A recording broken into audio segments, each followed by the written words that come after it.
Greetings and welcome to this week's edition of 401k Real Talk. This is Fred Barstein, contributing editor at wealthmanagement.com's RPA Edge and CEO at Trout, TPSU, and 401k TV.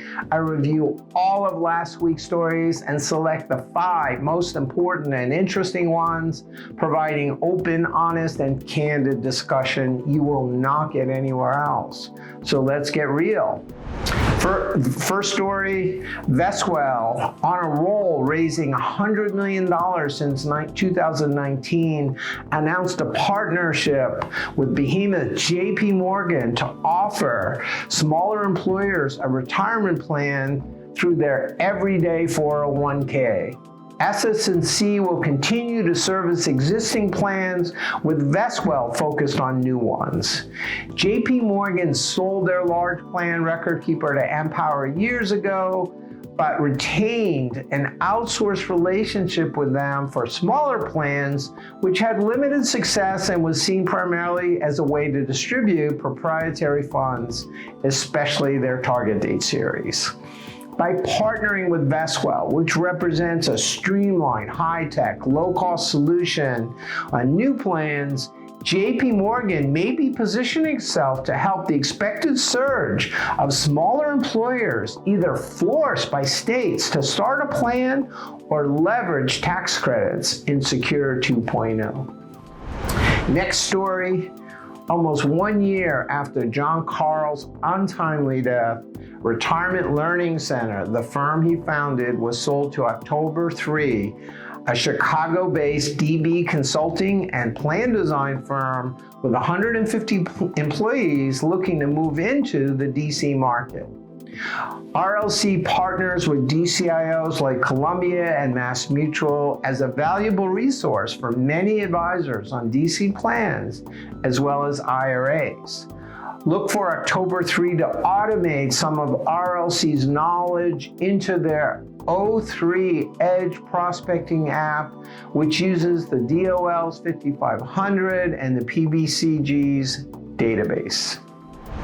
Next story.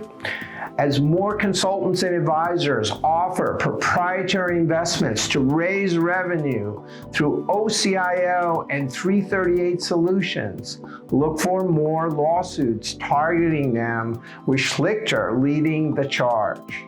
Aon and Estella Pharma recently settled with Schlichter in a case where Aon replaced 9 of 10 mutual funds with their own CITs, with the judge ruling that conflicts exist and consultants get a benefit even if not directly compensated by using proprietary funds, which is an ominous sign for FlexPath and Woods, also targeted by Schlichter and currently at trial.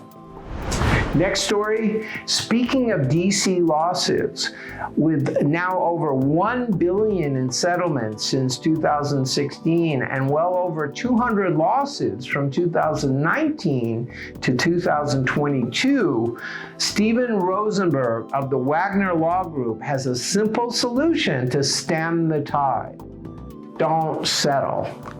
Rosenberg argues that settlements only lead to more cases, with less than 30% dismissed, and the too small to sue protection no longer exists, with copycat lawsuits emerging against smaller plans. And just like how CITs have taken hold in the smaller DC market by leveraging larger advisors' entire books of businesses, so too will lawsuits get at small plans by targeting the RPA firms with deep pockets who represent them as co-fiduciaries. Finally, as record keepers and advisors look to serve and leverage participants in the plans they manage, experts warn that they have to up their game, competing with AI and social media. A Morgan Stanley study indicates that investors are open to leveraging AI as a tool, not as a replacement for their advisor. Younger generations hooked on social media, especially TikTok, with shorter and shorter attention spans, prefer videos and infographics over text. But once a provider becomes a trusted source, they might read blogs, but only if the information is personalized, not just to their age and job, but to their immediate concerns, which requires access to data. Is the DC industry ready to compete, not with each other, but with social media and AI? And that's a heavy lift, with only a few like Fidelity and Schwab doing it successfully, with Empower hot on their heels trying to leverage personal capital. So those were the most important stories from the past week. I listed a few others I thought were worth reading. Please let me know if I missed anything, if you have any comments. Otherwise, I look forward to speaking to you next week on 401k Real Talk.